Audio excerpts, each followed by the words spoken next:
Hi there. Summer is here, and while summer is supposed to be a time of a lot of fun and relaxation and relaxed schedules, as a working parent, I always found that summer was extremely challenging because finding appropriate care for the kids and dealing with changing schedules was always difficult. If you're co-parenting children with another parent, there are additional challenges. And so today I want to talk to you about the kiddos and the fact that children have certain needs, and in fact I call them rights when dealing with parents who are co-parenting and no longer living together. Psychologist Dr. Emery developed a Children's Bill of Rights that I think really profoundly expresses how children can thrive in a co-parenting relationship. So here they are. Number one, children have the right to love and be loved by both of their parents without feeling guilt or disapproval. Number two, children have the right to be protected from the parents' anger with each other. Should never be exposed to that. Number three, children have the right to be kept out of the middle of your conflict, including the right not to pick sides, carry messages, or hear complaints about the other parent. Number four, children have the right not to have to choose one parent over the other.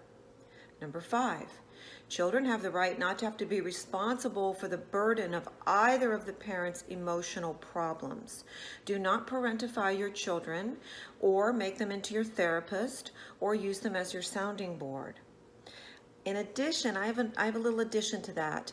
Do not talk to your friends in the hearing of your children if you're going to be talking about your emotional problems.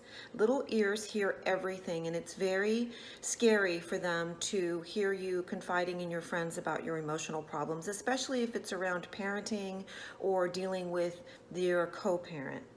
Number six, children have the right to know well in advance about important changes that will affect their lives. For example, when one of you is going to move or get remarried, or there's going to be a significant schedule change. Number seven, children have the right to reasonable financial support during their childhood and through their college years, if at all possible. Number eight, children have the right to have feelings, to express their feelings, and to have both parents listen without judgment to how they feel. It's hard sometimes as parents to hear when our kids are struggling. Number nine, parents have the right to have a life that is as close as possible to what it would have been if the parents had stayed together. So I tell people all the time that children living in two separate households can still feel like they have an intact family if the parents are co-parenting together effectively.